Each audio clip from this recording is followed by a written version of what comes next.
Nathang valley, হিমালয়ের উঁচু উঁচু পাহাড়ের মাঝে এই ছোট্ট গ্রাম অবাক করে দেয় এখানকার সৌন্দর্য আর নিস্তব্ধতা। এখান থেকেই দূরে দেখা যায় কাঞ্চনজঙ্ঘা। আর আজ আমাদের গন্তব্য এই জায়গাটি। Good morning from নিমাচেন।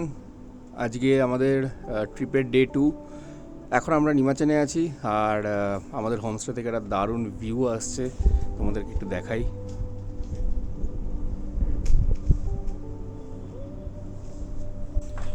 হোমস্টের রাস্তা হলো ছাদের সাথে কানেক্টেড, মানে আমাকে ছাদ থেকে আর কি নিচের দিকে আসতে হবে আমাদের রুমে যাওয়ার জন্য। আর ছাদের ঠিক নিচের যে ফ্লোরটা সেটা হলো ডাইনিং রুম। এখানে আমরা খাওয়া দাওয়া করবো।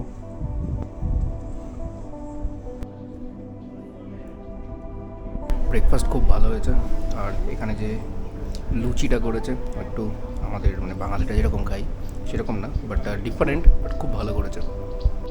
এখন সকাল 10:30 বাজে আর আমরা যাব নিমাচেন থেকে সোজা নাথাং ভ্যালি।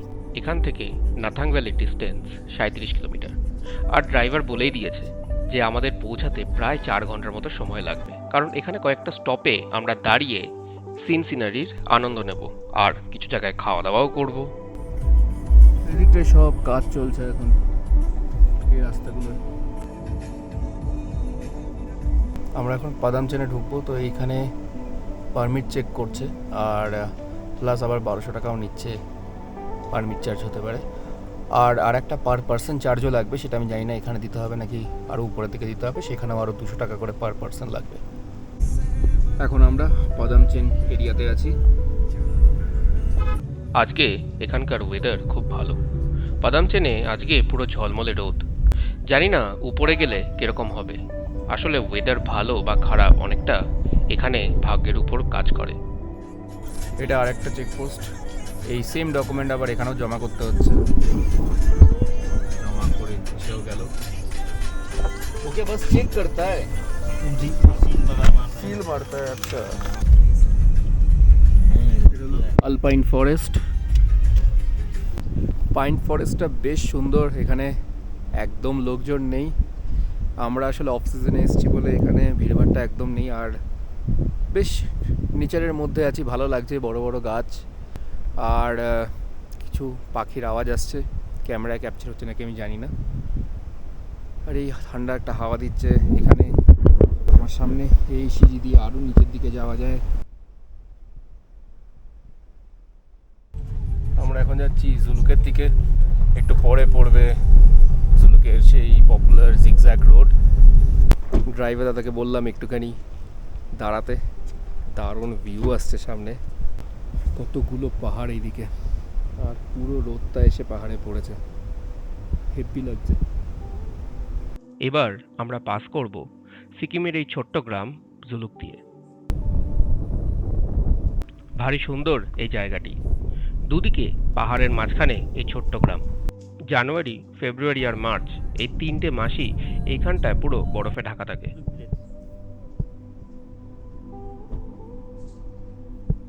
আমরা এখন যেই রাস্তা দিয়ে যাচ্ছি এটা হলো জিগজ্যাগ রোড। আমরা এখন মেঘের মধ্যে আছি।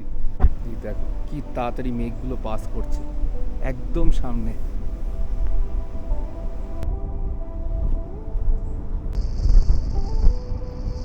এটা আমরা একটা ভিউ পয়েন্টে এসেছি, আর এখানে আবার ইয়াক 3-4টে, আর এখানে অনেক দোকান টোকানও আছে। সামনে হলো এইখানটা দাঁড়িয়ে পুরো জিগজ্যাগ রোডের ভিউটা পাওয়া যায়। কি এখানে দাঁড়িয়ে আছে ইয়াক? ও বাবা, ওনার হেভি দাম, উনি বাথরুমে যাবে, ইয়াককে তাড়িয়ে দিল। ওই দেখ, এই দেখো এখানে আর একটা। আমরা মোমো নিয়েছি, নাচ গান করছে এখানে, পিকনিক করছে।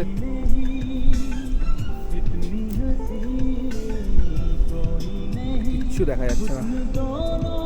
এটাই ছিল ফার্স্ট জিগজ্যাগ পয়েন্ট। এবার আমরা আরো এগিয়ে যাব। নিচে মেঘ, এইখানে ফুল ক্লিয়ার আকাশ, আর সামনে যে গ্রামটা দেখা যাচ্ছে ওটা হলো লুংথুং। সামনের ওই জায়গাটা হলো থাম্বি ভিউ পয়েন্ট। এই ভিউ পয়েন্টটি পুরো সিল্ক রুটের রাস্তায় খুব বিখ্যাত, কারণ এখান থেকে খুব ভালো করে জুলুকের সেই আঁকাবাঁকা রাস্তাগুলো দেখা যায়। কিন্তু আমরা অনেক আশা করে আসলেও খুব একটা ভালো করে দেখতে পারলাম না, কারণ এখানে চারিদিকেই মেঘ। আস্তে আস্তে যখন পশ্চিম দিকের মেঘ কাটলো, তখন আমরা দেখলাম এই কাঞ্চনজঙ্ঘা রেঞ্জ। ভাবিনি এইখানে এসে এরকম একটা ভিউ পাবো, অসাধারণ লাগছে। পুরো মেঘটা এখান থেকে আস্তে আস্তে কেটে যাচ্ছে, আর এই যে ওফ,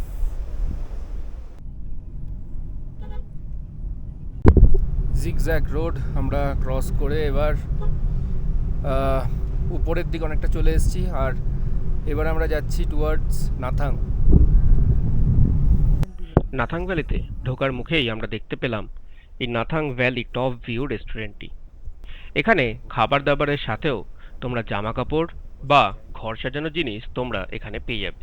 এই রেস্টুরেন্টটার সামনে থেকেই দুদিকে দুটো রাস্তা ডিভাইড হয়ে গেছে। ডান দিকের রাস্তাটা যাচ্ছে ছাঙ্গু লেকের দিকে, আর বাঁদিকের রাস্তা যেখানে এখন আমি হাঁটছি যাচ্ছে টুয়ার্ডস নাথাং ভ্যালি। সামনে নাথাং ভ্যালি।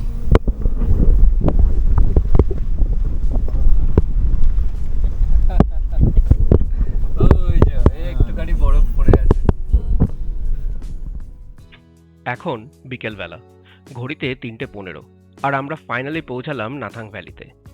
এখানে সব বাড়ি কাঠের বা টিনের তৈরি, দেখে বাইরের থেকে বেশ ভালোই লাগে। এই জায়গাটি যেহেতু বর্ডারের কাছে, তাই সব সুবিধা না থাকার কারণে এখানে লোকজনের জনসংখ্যাও কম।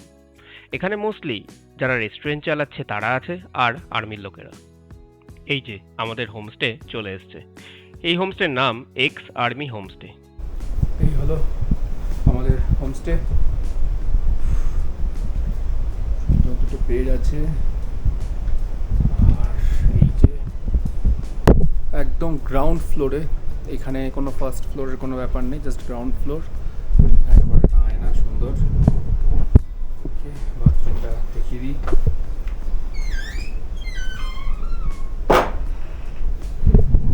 খুব নর্মাল, একদম বেসিক অ্যামিনিটিস দিয়ে হোমস্টে। এখানে লাঞ্চ, স্ন্যাক্স, ডিনার, পরের দিনের ব্রেকফাস্ট 4টে থাকবে। এই হলো আমাদের লাঞ্চ। সবজিটা দারুণ করেছে, আর এই ডিম। জাস্ট একটু ভাবলাম যে রাস্তার দিকে একটু হেঁটে আসি। আস্তে আস্তে এখন সন্ধে হচ্ছে, কিন্তু সব জায়গায় ভেতরে, বাড়ির ভেতরে সব আগুন জ্বালাচ্ছে, কাঠ কয়লা জ্বালাচ্ছে। এখানে একটা দোকান আছে, দোকানটা বন্ধ।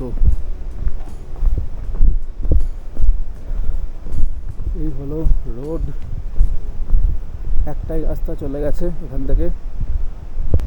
কত উঁচু উঁচু পাহাড় এখানে। এই এরিয়াতে পুরো বরফ থাকে। Nathang picket post, east district police. এখানেও একটা দোকান খোলা আছে। যখন নিচের দিকে আসবো তখন একবার এই দোকানটা এসে ঘুরে যাবো, দেখবো কি কি আছে। মেনলি খাবার দাবারের জিনিস মনে হচ্ছে, আর টুকটাক জিনিসপত্র আছে। পলস হোমস্টে, ফোন নাম্বারটা দেখো। লোকজন ওইখানটায় যায় সানসেট দেখতে। আমিও যাই, একটু ঘুরে আসি। এইদিকে সোজা রাস্তা বেরিয়ে গেছে ওই যে, বাট সানসেট পয়েন্টটা দেখতে পাচ্ছ, ওখানে সানসেট পয়েন্ট, ওই দিকটাতেই যাব। এখানে আবার বাইক নিয়ে আসছে।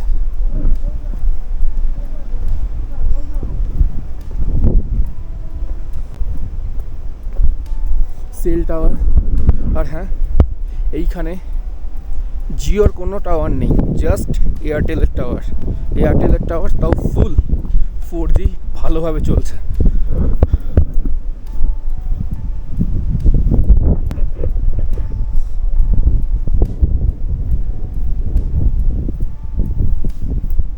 এখানে লোকজন সব আছে, সুন্দর লাগছে, সত্যি দারুণ সুন্দর।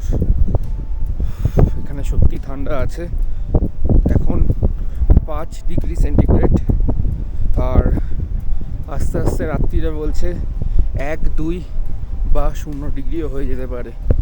বাট এই মুহূর্তে এখানে কোনো বরফ পড়ার সম্ভাবনা নেই। আকাশ দেখো, পুরো ক্লিয়ার আকাশ। এগুলো সব বরফ গলে, এই মানে বরফ গলে আর কি জলটা এখানে হচ্ছে, এই জল চলে যাচ্ছে। কে জানে, হয়তো এই জল তিস্তা নদীতে গিয়েই মিশছে, বলা যায় না।